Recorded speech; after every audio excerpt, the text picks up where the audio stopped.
जय हिंद साथियों, स्वागत करता हूं आपका अपने यूट्यूब चैनल स्टडी अड्डा के जीके के चैनल पर।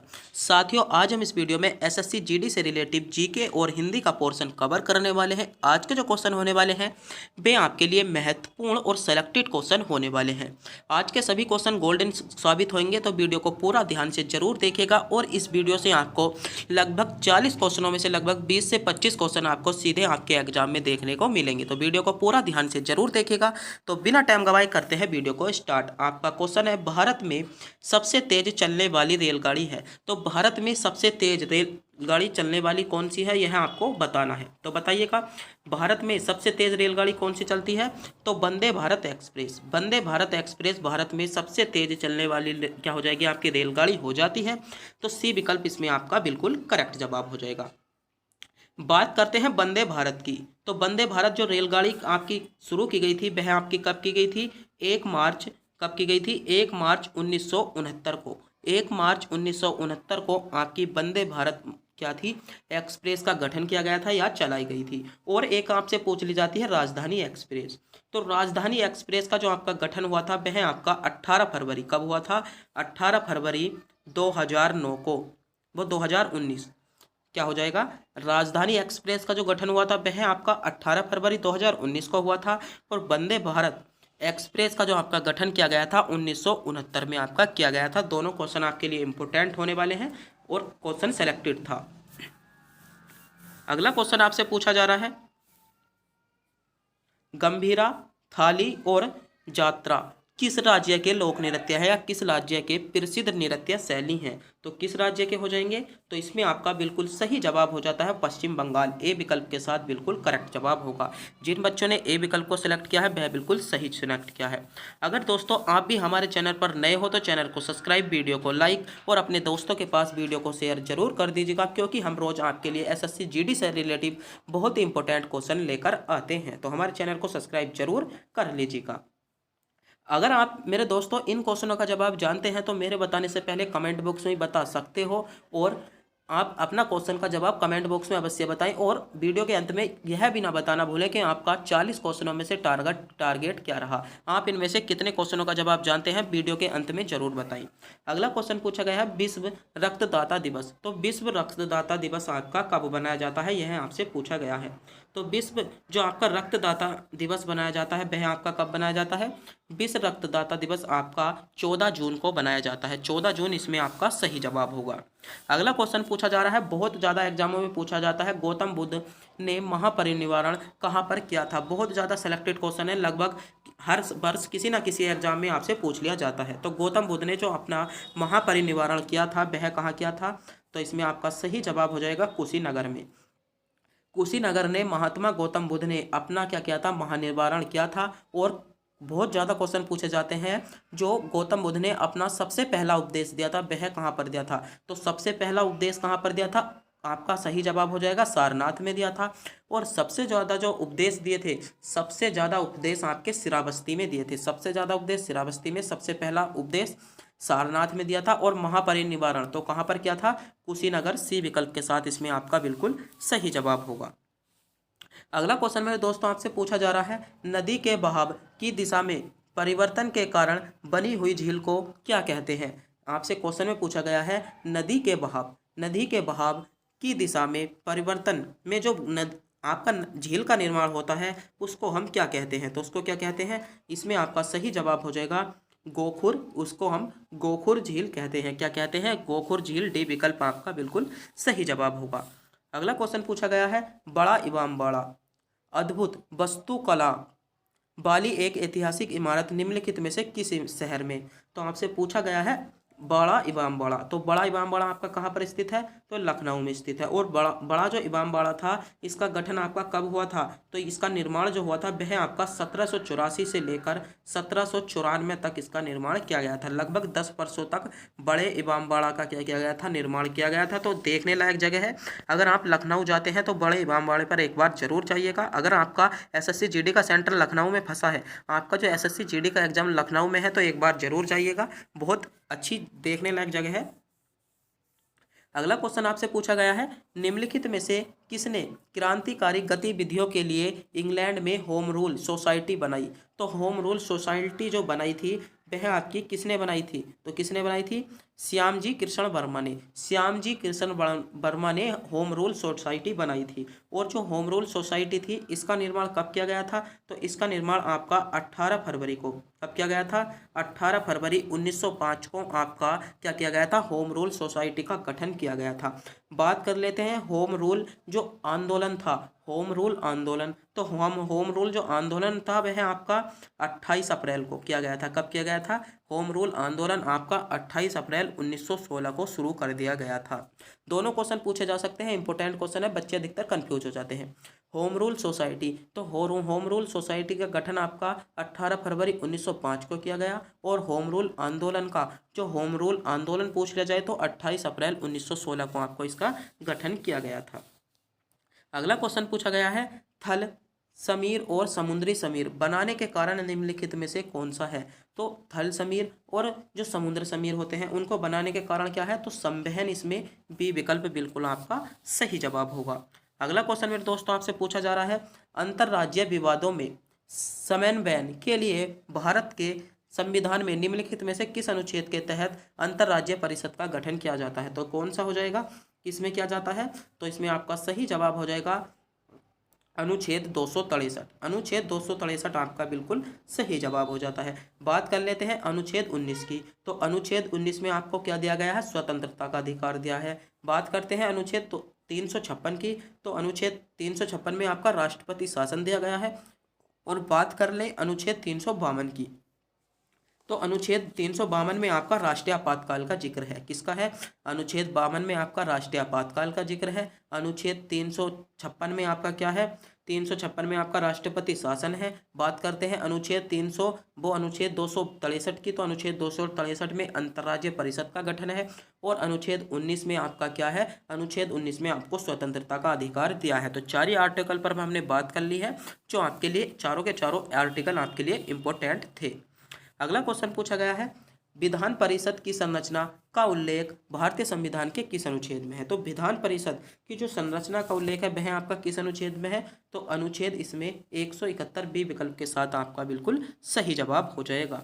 तो मेरे दोस्तों, अगर आपने अभी तक भी हमारे चैनल को सब्सक्राइब नहीं किया, चैनल को सब्सक्राइब जरूर कर लीजिएगा, क्योंकि हम आपके लिए सेलेक्टेड से सेलेक्टेड क्वेश्चन लेकर आते हैं। अगला क्वेश्चन पूछा गया है, माध्यम के तापमान में वृद्धि के साथ प्रकाश की गति क्या होती है। जब माध्यम में तापमान बढ़ा दिया जाए, जब किसी माध्यम का हम तापमान बढ़ा देते हैं तो उसमें प्रकाश की गति कैसी हो जाती है, बढ़ जाती है। तो ए विकल्प आपका बिल्कुल सही जवाब होगा। अगला क्वेश्चन पूछा गया है, 2023 में फीफा महिला फुटबॉल विश्व कप खेलने वाली सबसे कम उम्र की खिलाड़ी कौन बनी है। तो सबसे कम उम्र की खिलाड़ी कौन बनी है, तो आपका इसमें सही जवाब क्या होगा, इसमें आपका सही जवाब हो जाता है केसी फेयर। कौन, केसी फेयर, इसमें बी विकल्प आपका बिल्कुल सही जवाब होगा। अगला क्वेश्चन पूछा गया है, चेन्नई में आयोजित होने वाली पुष्प एशियन हॉकी चैंपियनशिप 2023 का शुभारंभ का नाम क्या रखा गया। तो उसका शुभारंभ का नाम क्या रखा गया था, तो बोमन, क्या हो जाएगा, बोमन, बी विकल्प इसमें आपका बिल्कुल करेक्ट जवाब हो जाता है। अगला क्वेश्चन पूछा गया है, दूध का पाश्चुराइजेशन किया जाता है तो कितने डिग्री या कितने सेल्सियस पर किया जाता है।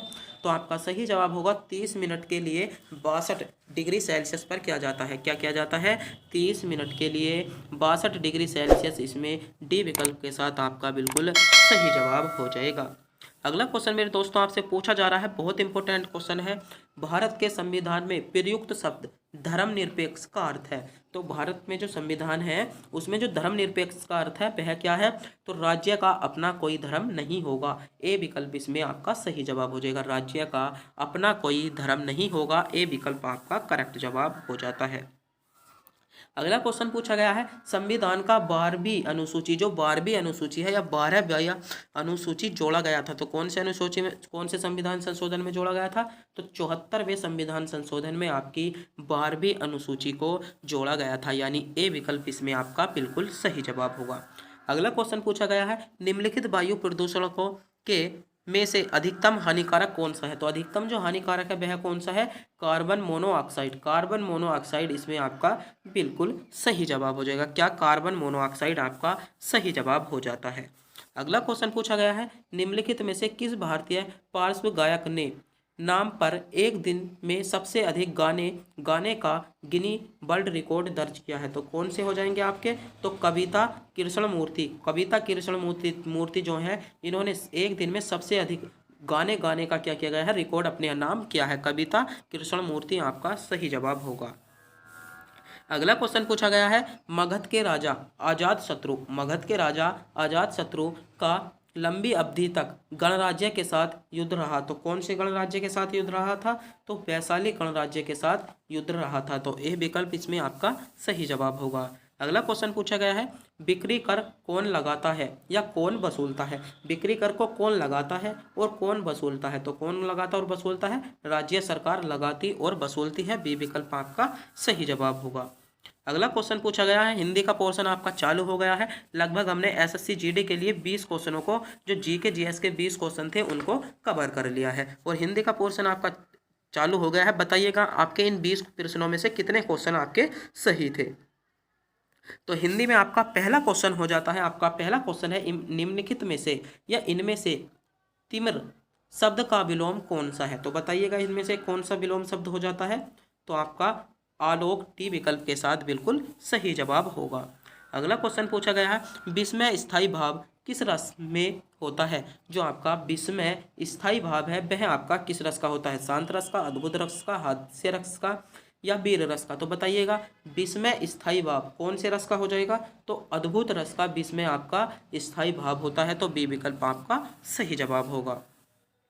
अगला आपसे क्वेश्चन पूछा गया है, पीछे पीछे चलने वाले के लिए एक शब्द चुनिए। तो पीछे पीछे चलने वाले को क्या कहते हैं हम? तो पीछे पीछे चलने वाले को हम अनुगामी कहा जाता है। क्या कहा जाता है? अनुगामी कहा जाता है। अगला क्वेश्चन पूछा गया है, इनमें से तीक्ष्ण शब्द का विलोम कौन सा होगा? तो तीक्ष्ण शब्द का विलोम कौन सा हो जाता है? तो मंद आपका तीक्ष्ण शब्द का विलोम हो जाएगा, यानी सी विकल्प बिल्कुल सही जवाब होगा। अगला क्वेश्चन है, इनमें से वाक्य शुद्ध है। तो कौन सा वाक्य शुद्ध है? क्या दीवार बहुत ऊंची है? क्या दीवार बहुल ऊंची है? क्या दीवार बहुत ऊंची है? क्या दीवार बहुत ऊंची है? तो दो तो आपके बिल्कुल ही गलत होंगे। इनमें से आपका पहला सही होगा, या क्या दीवार बहुत ऊंची है? तो दीवार देखा होगा आपने, दीवार ऐसे नहीं लिखा जाता। दीवार जो लिखा गया है विकल्प ए में आपका सही लिखा गया है। तो क्या हो जाता है यहाँ पर? क्या दीवार बहुत ऊंची है, ए विकल्प के साथ आपका बिल्कुल करेक्ट जवाब हो जाएगा। अगला क्वेश्चन मेरे दोस्तों आपसे पूछा गया है, दिए गए वाक्य में रेखांकित खंड में प्रतिस्थापित करने के लिए उपयुक्त विकल्प का चयन कीजिए। श्रवण कुमार की कहानी मर्म को छूने वाली है। श्रवण कुमार की जो कहानी है वह आपकी मर्म को छूने वाली है। तो यहाँ पर स्पर्श जो है यहाँ पर है, तो क्या हो जाएगा? मर्म स्पर्शी, ए विकल्प आपका बिल्कुल करेक्ट जवाब होगा। अगला आपसे सूर्य का पर्यायवाची पूछा है। तो विकल्प आपके सामने है, सोचिएगा, समझिएगा और बताइएगा सूर्य का पर्यायवाची क्या होता है। मेरे दोस्तों, अगर आप भी इस क्वेश्चन का जवाब जानते हैं तो मेरे इस क्वेश्चन का जवाब कमेंट बॉक्स में ज़रूर बताएंगे और जल्दी से जल्दी बता दीजिएगा, क्योंकि इस क्वेश्चन को हमने आपको टेस्ट के रूप में दिया है। अगला क्वेश्चन पूछा गया है, अतएव का संधि विच्छेद होगा। तो अत प्लस एव का संधि विच्छेद क्या होगा? तो ए विकल्प इसमें आपका सही जवाब होगा। अतः प्लस एव, अतः क्या हो जाता है? संधि विच्छेद हो जाएगा। अगला क्वेश्चन पूछा गया है, 3 बेर खाती थी वे 3 बेर खाती है में कौन सा अलंकार है? बताइएगा, 3 बेर खाती थी वे 3 बेर खाती है, इसमें आपका कौन सा अलंकार है? तो यहाँ पर क्या होया है? एक वर्ण की उत्पत्ति जो हुई है 2 बार हुई थी। 3 बेर खाती थी, 3 बेर खाती है, तो क्या हो जाएगा? यमक अलंकार यहाँ पर आपका सी विकल्प के साथ बिल्कुल सही जवाब होगा। अगला क्वेश्चन है, बाग बाग होना मुहावरे का अर्थ है। तो बताइएगा, बाग बाग होना मुहावरे का सही अर्थ क्या हो जाता है? बताइएगा। तो क्या हो जाएगा? बाग बाग होना अति प्रसन्न होना, सी विकल्प इसमें आपका सही जवाब हो जाएगा। अगला क्वेश्चन पूछा है, रिक्त स्थान को भरने के लिए उपयुक्त शब्द का चयन कीजिए। पुलिस विभाग को चाहिए कि वह जनता को परेशान न करे। पुलिस विभाग को क्या चाहिए? तो पुलिस विभाग को क्या चाहिए? निर्देश चाहिए, निर्दोष चाहिए कि वह क्या नहीं करे? जनता को परेशान ना करे। अगला क्वेश्चन पूछा गया है, गुरुजी योग सिखाइएगा। गुरुजी योग सिखाइएगा, इस वाक्य में कौन से काल का बोध हो रहा है बताइएगा। गुरुजी योग सिखाइएगा, तो गुरुजी योग सिखाइएगा तो कौन सा हो जाएगा, सामान्य भविष्यकाल इसमें हो जाता है। क्या किया जाएगा, सिखाइएगा, तो क्या हो जाएगा, सामान्य भविष्यकाल, बी विकल्प के साथ आपका सही जवाब होगा। अगला क्वेश्चन पूछा गया है आपको, आश्वासन, आश्वासन का पर्यायवाची बताना होगा। तो आश्वासन का पर्यायवाची क्या हो जाता है, तो दिलासा, दिलासा आपका आश्वासन का पर्यायवाची हो जाएगा। अगला क्वेश्चन पूछा है, धुआं सा मुख होना, धुआं सा मुख होना, तो क्या हो जाएगा, धुआं सा मुख क्या होना, लज्जित होना, तो बी विकल्प इसमें आपका सही जवाब होगा। अगला क्वेश्चन पूछा है, हेत प्रीति से जो मिले तसो मिलिए धोए, उपयुक्त पंक्ति में संत कबीर की है। कौन से संत कबीर की है यह पंक्ति, तो कौन से की हो जाएगी, तो कबीर दास की हो जाएगी, यानी डी विकल्प के साथ मेरे दोस्तों इसमें आपका बिल्कुल सही जवाब होगा। अगला क्वेश्चन पूछा है, किस शब्द में उपसर्ग का प्रयोग हुआ है। तो किस शब्द में उपसर्ग का प्रयोग हुआ है, तो उपसर्ग का प्रयोग आपका किस में हुआ है, तो उपकार में उपसर्ग का प्रयोग किया गया है। इनमें से कौन सी जातिवाचक संज्ञा से भाववाचक संज्ञा बनाया गया है, तो कौन सी बनी है, जातिवाचक संज्ञा से भाववाचक संज्ञा आपका बुढ़ापा बनाया गया है, तो ए विकल्प के साथ आपका बिल्कुल सही जवाब हो जाता है। शुद्ध वर्तनी छांटनी है, तो शुद्ध वर्तनी में क्या हो जाएगा, कृपया, इसमें सी विकल्प आपका बिल्कुल सही जवाब होगा। तो मेरे दोस्तों इस वीडियो की थोड़ी सी लेंथ बढ़ा दी जाती है, तो जल्दी से हम कम ही स्पीड थोड़ी सी बढ़ा देते हैं और जल्दी से जल्दी इसको ख़त्म करने की सोचते हैं। विराम चिन्ह नहीं है, तो कौन सा इनमें से विराम चिन्ह नहीं है, तो विराम चिन्ह आपका कौन सा नहीं होता बताइएगा जल्दी से जल्दी, तो अवतरण आपका विराम चिन्ह नहीं होता है, तो बी विकल्प इसमें आपका बिल्कुल सही जवाब होगा। अगला क्वेश्चन है आपका, और लगभग वीडियो का अंतिम क्वेश्चन आपकी स्क्रीन पर है, वाक्य में घटक होते हैं, तो वाक्य में घटक क्या होते हैं, तो उद्देश्य और विशेषण विधेय आपके वाक्य में होते हैं, तो ए विकल्प के साथ आपका बिल्कुल करेक्ट जवाब हो जाएगा। तो मेरे दोस्तों आज के जो 40 क्वेश्चन थे वे आपके लिए बहुत ही ज़्यादा इंपॉर्टेंट क्वेश्चन थे और सारे ही क्वेश्चन सेलेक्टेड थे। अगर आप भी एसएससी जीडी की तैयारी कर रहे हो तो हम आपके लिए रोज़ एक प्रैक्टिस सेट लेकर आते हैं और रोज़ जो होने वाले पेपर हैं उनको एनालिसिस कराते हैं। तो अगर आप भी हमारे चैनल पर नए हो तो चैनल को सब्सक्राइब जरूर कर लीजिएगा और अपने दोस्तों के पास वीडियो को शेयर जरूर कर देगा, जिससे कि हमारे आने वाली वीडियो का अपडेट आपको मिलता रहे। तो तब तक के लिए मिलते हैं मेरे दोस्तों अगली वीडियो में।